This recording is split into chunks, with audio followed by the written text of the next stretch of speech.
Welcome to Power Your Profits podcast, your friendly guide in bringing your business revenue to the next level.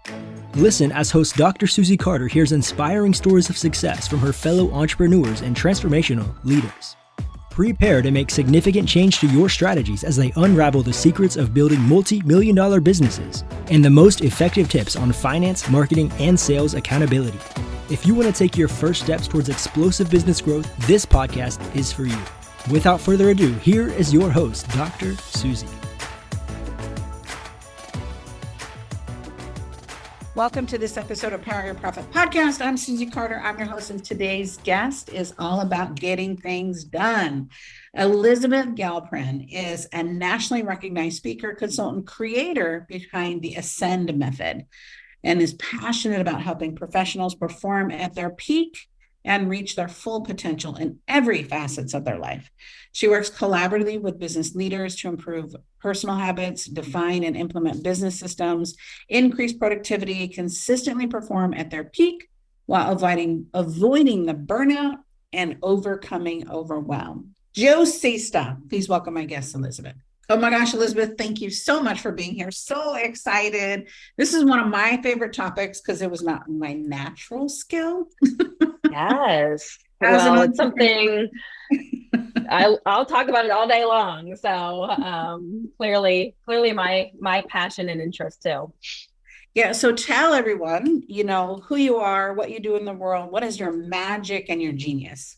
All right. So my name is Elisabeth Galperin, and I am the founder and owner of Peak Productivity. So I'm a business productivity coach, and I work with business owners, leaders, entrepreneurs, folks that have been in business for, many, many years, helping to build not just their personal productivity, but also improve the productivity of their people, their organization, and still have time for their passions. So not to be a one-trick pony, having the ability to build a business, grow a business, and also still build the life that they want to lead.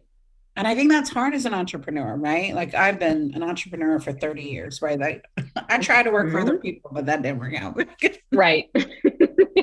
Same and here. So that second piece of, I think balance is a delusion, right? Yes. Yes. We can put structure in place, but this elusive balance thing, because when I'm working on this, something else might fall. Mm-hmm. So talk about the difference, Elisabeth, between being busy and being productive.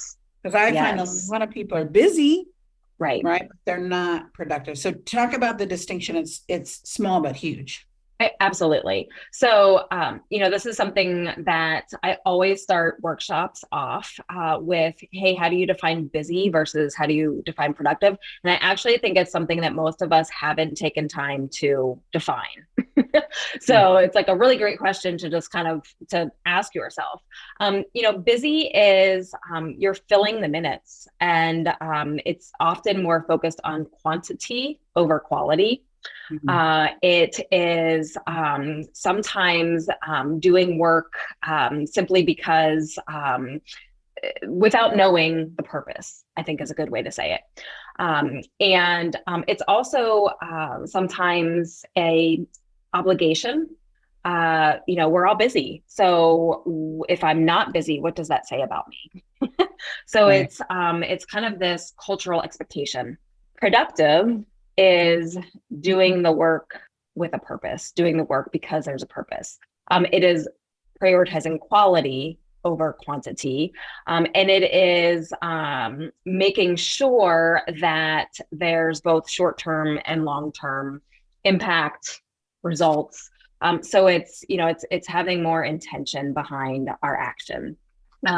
Busy is, I'll often say I could be busy all day long tying and untying my shoes. Right. But why would I do that? So, productive is being able to show the results, the purpose, the end result, moving, things forward versus moving things in a hamster wheel. Yeah. So how do you start helping clients for themselves see busy versus productive? Yes. So it sounds sexy, right? I'm a productivity coach. What the hell does that mean? Right. So how do you help us, the entrepreneur, in It seems simple, but it's not simple if you've been busy your Yes. whole life, not productive. Yeah, absolutely. Have you heard the saying, you can't read the label from inside the bottle? No. Okay. So I love that saying. Remember. Yeah, and it's not, I can't own that title. I don't even know, or that saying, I don't know who coined it. But my job from the very beginning is to help the individual to get outside of the container that is their life, right? To get outside of the bottle and to be able to see outside looking in. So when we so much of what we do is habit.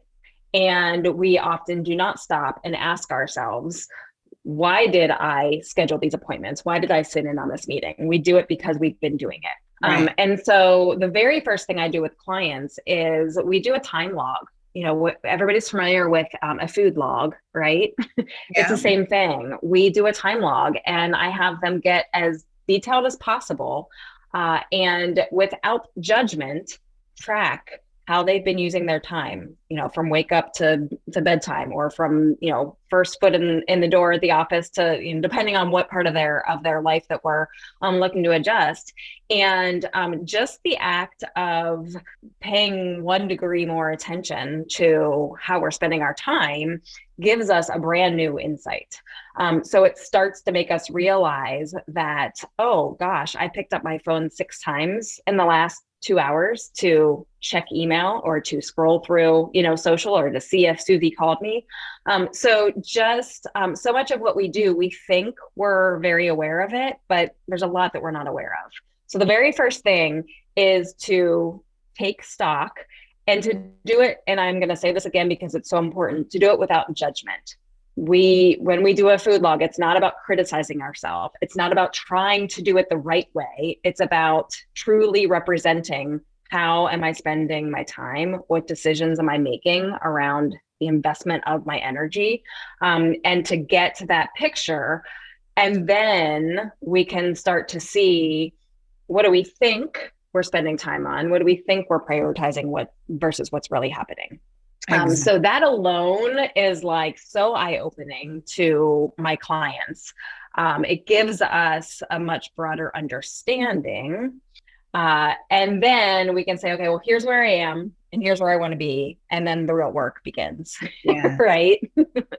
Yes. Awesome. You're listening to another episode of Power Your Profits podcast. We'll be right back after a quick word from our sponsors. Are you tired of struggling to take your business to the next level? Power Your Profits is the game-changing book you've been waiting for. Dr. Susie Carder, creator of the Predictable Success Method, reveals her proven strategies for explosive growth. From daily operations to marketing systems, this comprehensive guide empowers you to achieve predictable revenue and profit growth. Don't miss out on this invaluable wisdom. Transform your business today. Find your copy at books.poweryourprofits.com. Overwhelmed by the complexity of business profit strategies? Jump aboard the Bullet Train to Big Profits course, a streamlined solution by Dr. Susie Carder. This course is designed to uncomplicate the path to profitability. Imagine being able to identify and execute profit strategies with ease, skyrocketing your revenues. Visit course.poweryourprofits.com and sign up for the Bullet Train to Big Profits course today. So how can we eliminate overwhelm for good? Like, what can we do? Yes. So this is a little bit controversial. I'm going to say it. Love controversy. Good. A lot of overwhelm is inside our head. Yeah. Oftentimes overwhelm is a feeling more than it's a reality. And so the first thing to work on is the thoughts behind, why am I telling myself I'm overwhelmed? Why am I feeling overwhelmed? What's really underneath that, right? And then, I am a systems person. So almost always we can reduce overwhelm by creating more predictability and steadiness. And that's through systems, habits, and boundaries. Creating boundaries. That's a really hot topic right now with most of my clients. Yeah. And a really important self-care step in the process.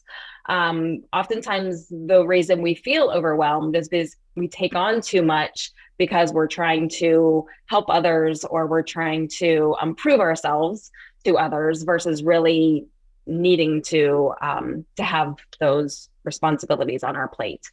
So to eliminate, to summarize here, how do we eliminate overwhelm for good? It's mindset work.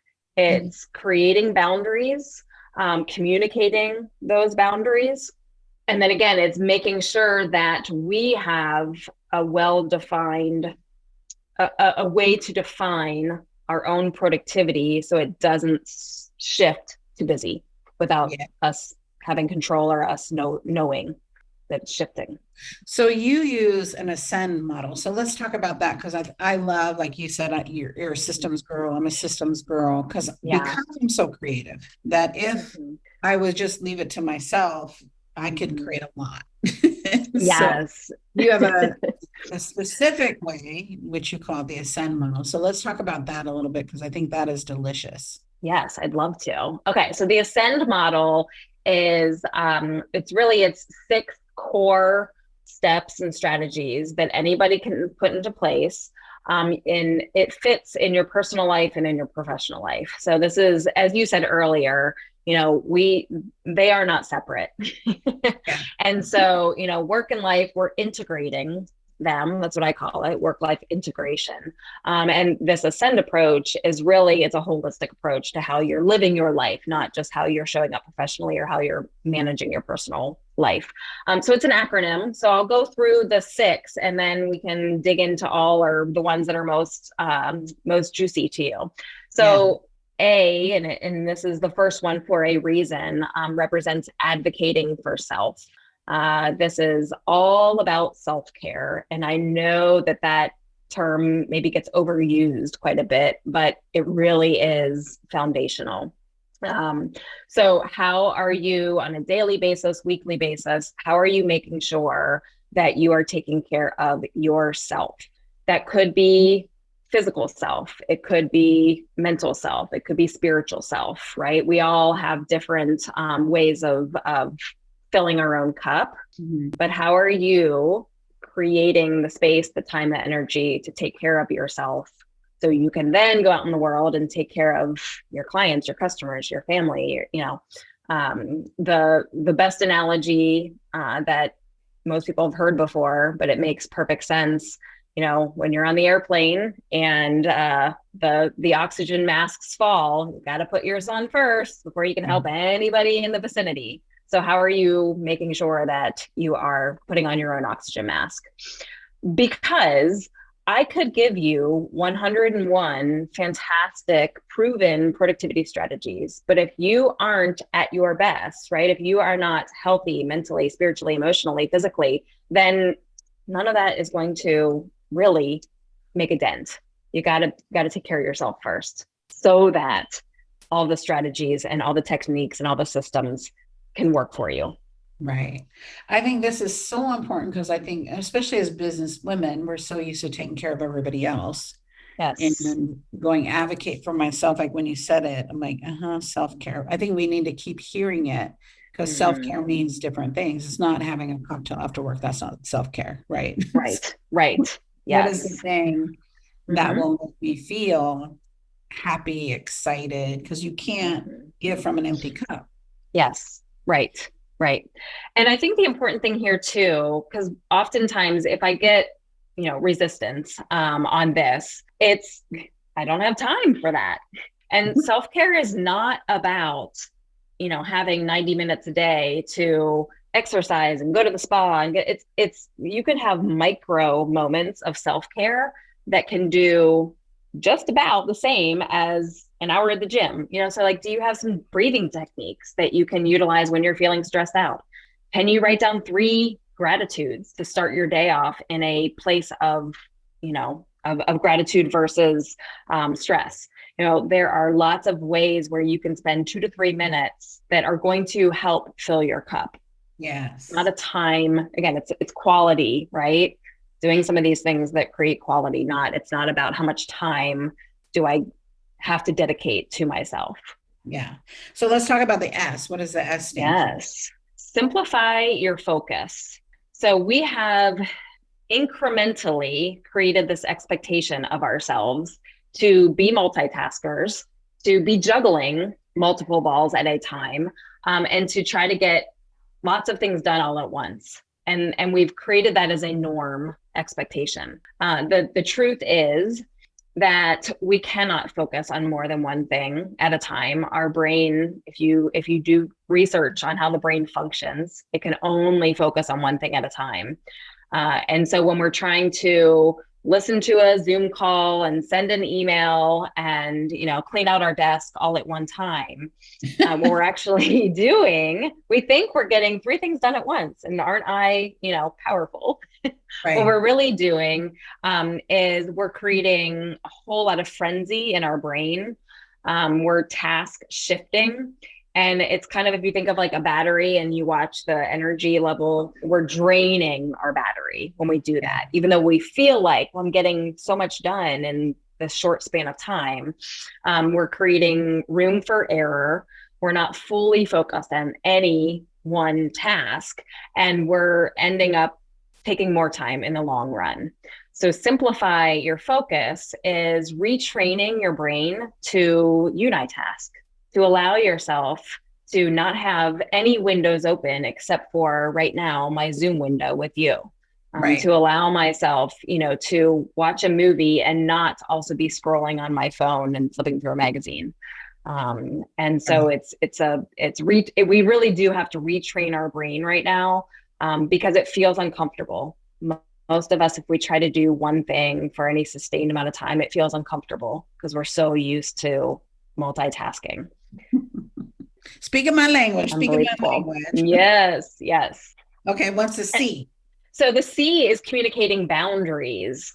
So I mentioned this earlier, I think before we even pressed record, but communication is obviously a huge part of helping ourselves to be productive, because it involves other people. But communicating boundaries, again, women particularly, but not to be stereotypical, but women do tend to take care of other people first, right? Put others before self. Parents often have kind of the same self-sacrificing approach to life. So communicating boundaries is, important in all relationships. And it's really, it's a two-way channel.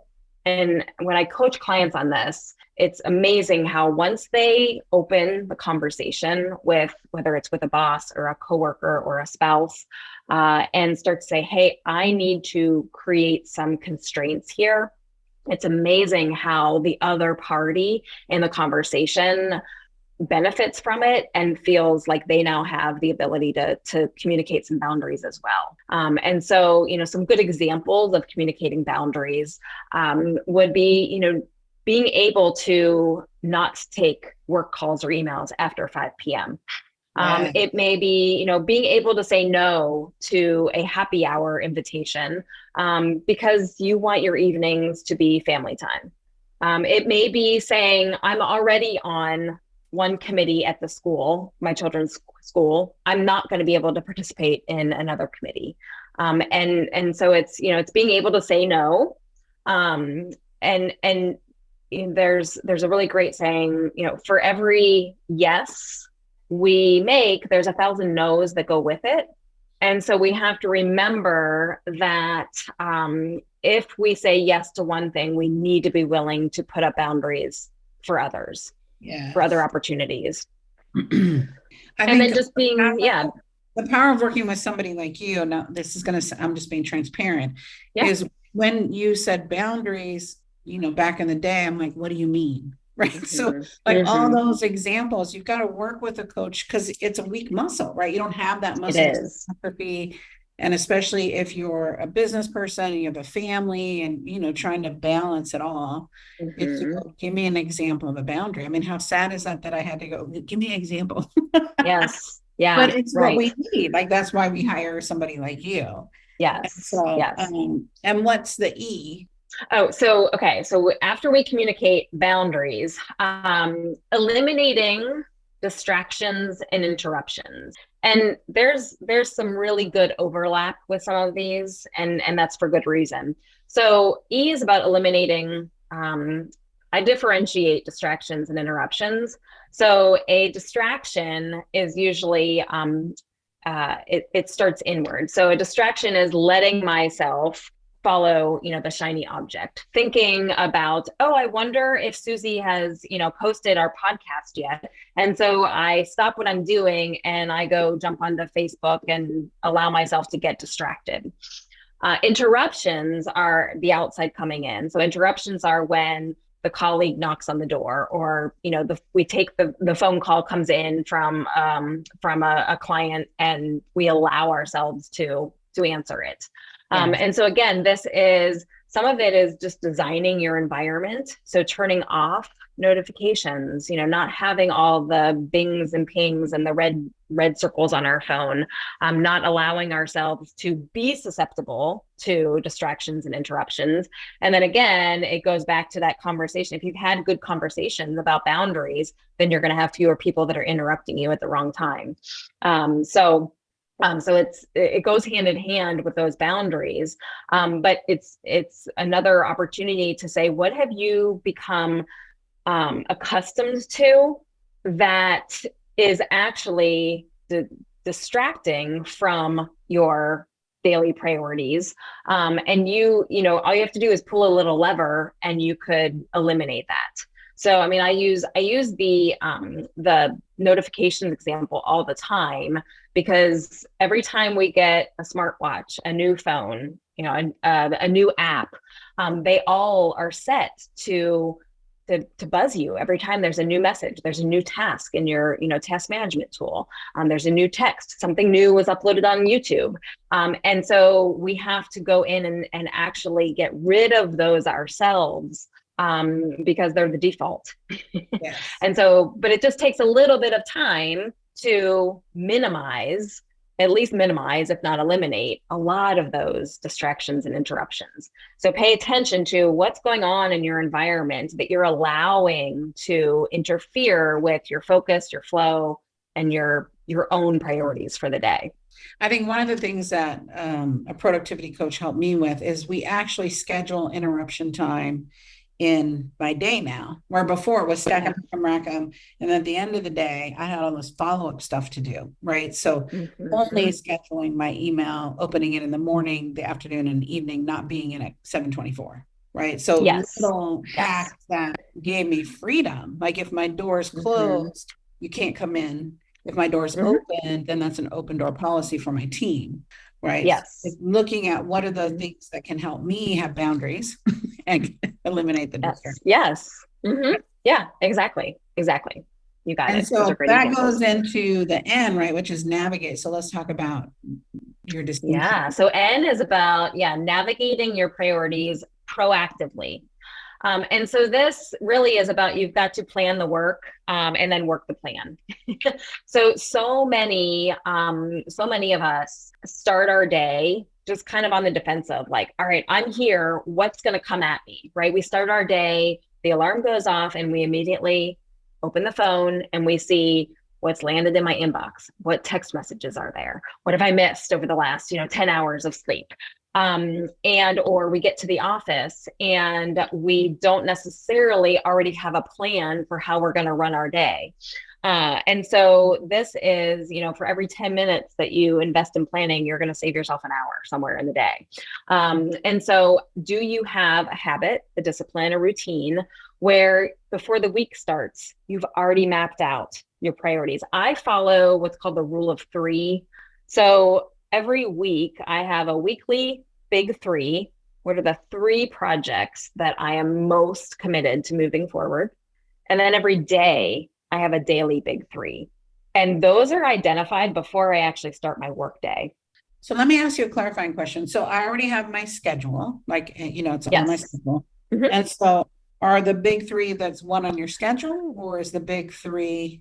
Yeah, that's a really great question. I would automatically go, okay, well, I have these 6 appointments. So is that one of the big 3, like complete that day? Or Because I automatically go, oh, okay, what are the three things I need to do? Well, you already have a schedule. So Yes, yes.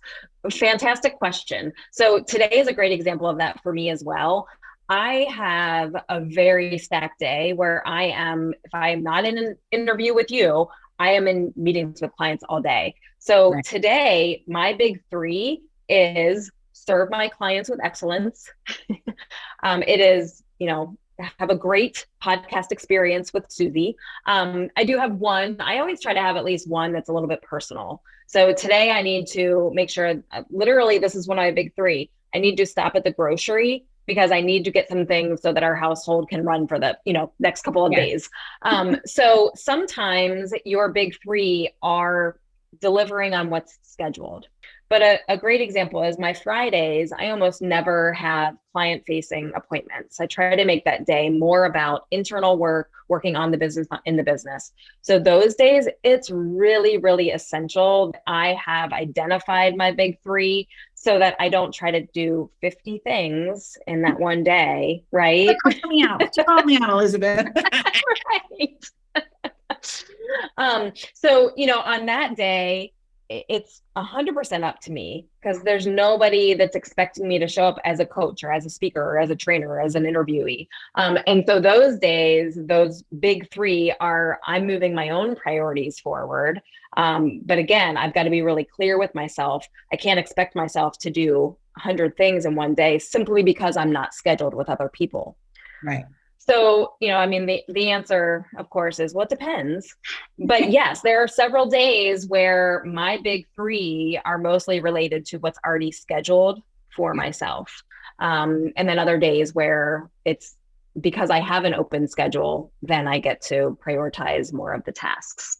Yeah. So I did the same thing. Fridays are my work on the business, in the business. Yes. I also quit taking appointments after 2 because I found that I'd be slammed all day and then I'm having to work, till 7 or 8. I'm like, this is no quality of life. I'm just this machine. Right. Right. And in the beginning, you've got to put that 10 units of energy in to get 1 unit of result. Then once you get the momentum going, you put 1 unit of energy in to get 10 units of result. And so the discipline to go, wait, I can't be on back-to-back-to-back calls and then try to do the right. CEO stuff, right? Yes. Yes. Yes. And I love the boundary I had to teach my team, like, no, stop booking appointments there. My assistant, right. No, don't even ask. Yes. No. And it's so hard for me to say no because I want to please. And she's always pushing. And I'm like, no, I can't. My brain can't flip like that. Learning, like I can do podcasts, but I can't do podcasts and podcast strategy. No. This is a podcast day. That's it. Yes. Yeah. Yeah. And everybody kind of has, I call them your minimums and your maximums. So I actually need I need some sort of human interaction, even on those Fridays. It might be that I have a quick cup of coffee, with a friend for lunch, or I go work at the coffee shop for a little bit just so I have the energy of people, right? So my minimum each day is I need some sort of interaction. But maximum, I can't, if I have more than, really for me, it's really more than 5. If I have more than 5 client appointments in a day, I'm probably not, that 6th person is probably not going to get the best version of me. So I know what my minimum and my maximum is. And so that helps me as I'm proactively planning. If I have to reschedule something and I see I already have 5 appointments on, a Thursday, I'm going to be proactive and I'm not going to squeeze it in. I'm going to see what else I have available. So it's, and that's a really good example of that's boundaries, right? That is not trying to, that's being proactive for sure. So it's a combination, it's self-care. It's a little bit of self-care there, right? Not overextending myself. So it's a lot of these components in one there. And so you own a coffee shop too? No. What I meant was I like to go to the coffee shop just to be in the energy of people when I'm doing work, even if it's, a day where I'm working on my own business. Yeah. I'm an extrovert. I get my energy from people. So I often need to be in the presence of people, even if I'm not necessarily, interacting.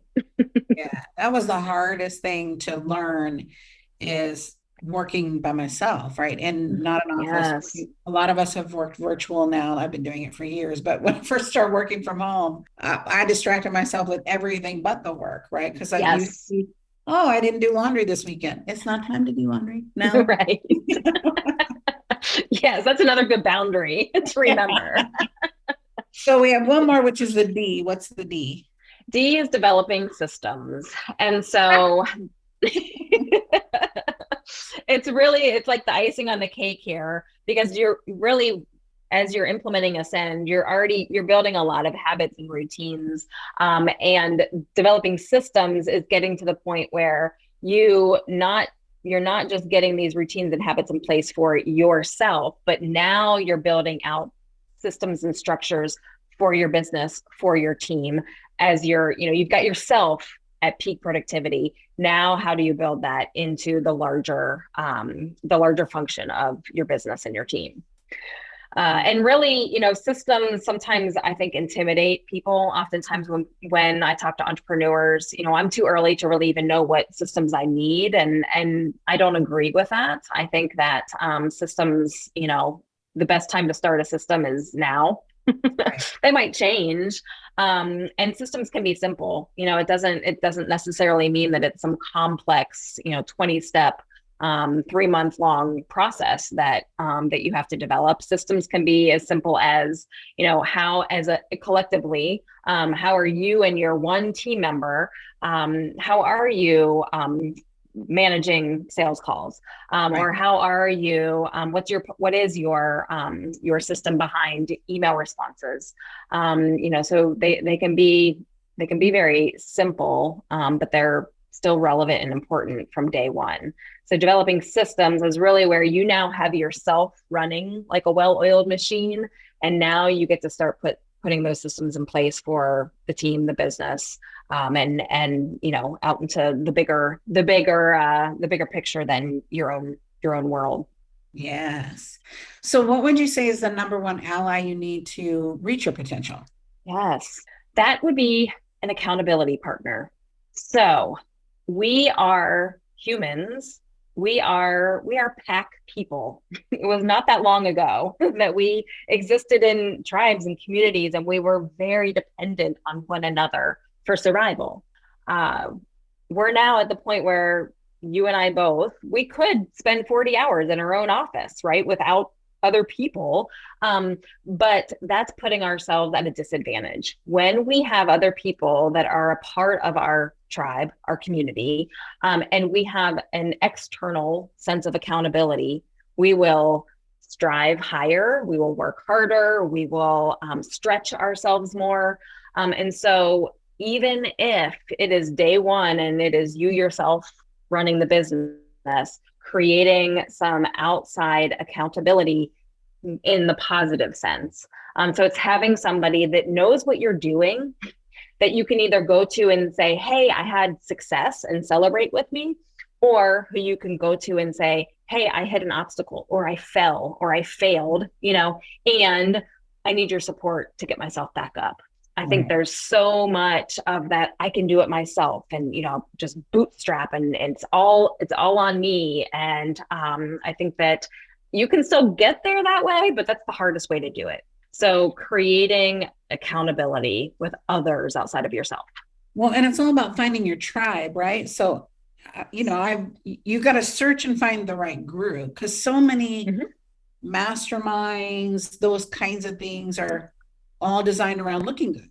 And as an entrepreneur, I can't look good all the time. And I don't mean like physically look good. I mean, doing the right things and having the right promos. Like, where is the place that you can take off your superhero cape? Yes. You don't have, without judgment, right? And it's hard to find that group of individuals. So it is one thing to search for it and go, are these my people? Are these my people? Are these my people? And not from judgment, just to go, can I be my transparent, authentic self? Yes, I'm a badass, but I got shit that doesn't work too. So where do I go to say that? I think that's why it's important to work with someone like you. That's why it's important to, to look at what's going to be the most effective me. How can I bring me to the world? Right. 100%. I don't, you're seeing this, I know, obviously, because this is your job, but there's so many people struggling because of the economy, because of pandemic, because whatever the because is, right? So you can buy into the because, or you can learn to manage the because. What's your secret sauce in keeping people action and growing? Yeah.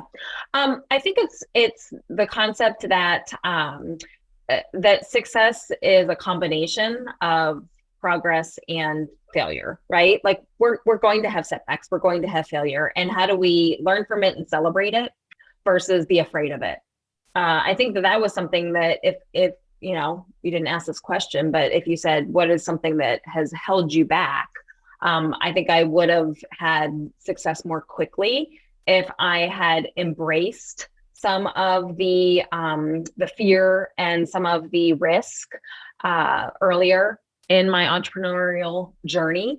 And so, you know, when I meet with clients, we talk a lot about we're not seeking perfection and we're not only going to, you know, talk about the good, that we're going to look at the ups, the downs, the successes, the failures. And, you know, as long as we have that growth mindset, then it's all working for us. Right. And it takes, you know, when you have somebody telling you that, and helping you to see that, and like you said, someone that's along with you for the journey, you need someone to help you see it that way. Otherwise we can put our blinders on and feel very,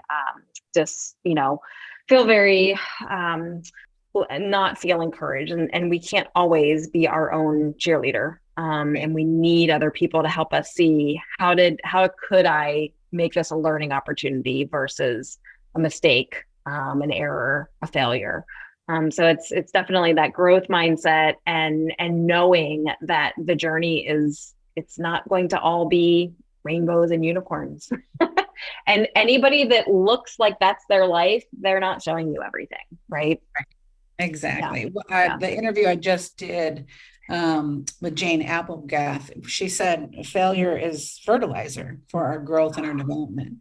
I'm like, yes. That's a great way to look at it. We all know that, and you know, there's that I failed my way to success. Yeah, that sounds right. Like paper and a little mean, but to look at it as fertilizer, because if you look at your life, my life, my biggest learning class is when I've been in the gutter, not high on my mountaintop. That's been great too. But it's the tenacity, the character, that sense of I can do anything, right? Don't stop me. So, yes. Yeah. Yeah. And you have to experience that contrast. Yeah. Juicy.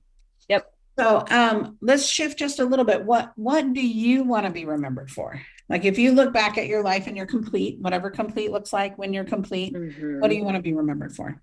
I want to be remembered as the person that helped others find their confidence and someone that helped empower others. I love that. And so how can people find you, Elisabeth? How can they play with you? I know you have a gift, which we'd love gifts and prizes. So share, all your email, like your website. How do we? Yeah. Okay, so the first thing that people need to remember is I spell Elisabeth with an S. And so as long as you know that, you're going to find me much easier.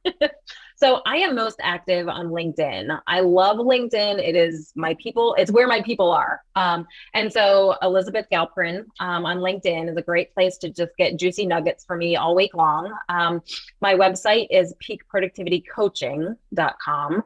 Again, lots of great information on there, ways to contact me, blogs and podcasts. Once this goes live, I'll have that on there for folks to access. And honestly, the best way to connect is to directly reach out. I love getting on phone calls with people and just helping them to, explore what is it they're looking for. And then if it's me, great. And if it's not, helping them find what they need to help with business growth and personal productivity and all of those big goals. And yeah, I have a downloadable that I can make available. And again, that's just going to my website and reaching out, and I will give you my 5 tips to increase or improve your productivity immediately. And a lot of it is taking that ascend method and getting some really quick, easy ways to start implementing some of those steps. Yeah. So the website is peakproductivitycoaching.com.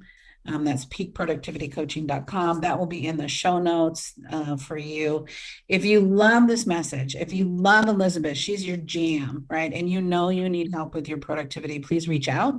And if you know your community or tribe need it, please forward this podcast to other people, because you might be that secret weapon that, somebody needs. Elisabeth needs, they need Elisabeth in their life to really make 2023 groundbreaking, right? That's my commitment, is 2023 will be amazing for us. So Elisabeth, thank you for your time. And remember, her name is spelled with an S, Elis, as in systems, Abeth, Elisabeth Galperin. And we look forward to supporting you. Thank you. You are a joy to have. Love the conversation, productivity. You are an amazing leader, an amazing contributor, and I appreciate you. Thank you, Susie. It was great to spend some time with you. And as you said, I know that we will help make other people's year amazing with the information that, especially that you share week by week. So thanks for the chance. You're welcome. Thank you. Thank you for joining us for this episode of Power Your Profits podcast. Let these building blocks from today's most successful industry leaders equip you with the necessary resources and tools to finally establish the highly profitable business of your dreams. Want to hear more? Listen to more episodes at www.poweryourprofitspodcast.com. And don't forget to subscribe to the show. Now is your time to rise to the top of your game. So be sure to catch our next episode. Until next time.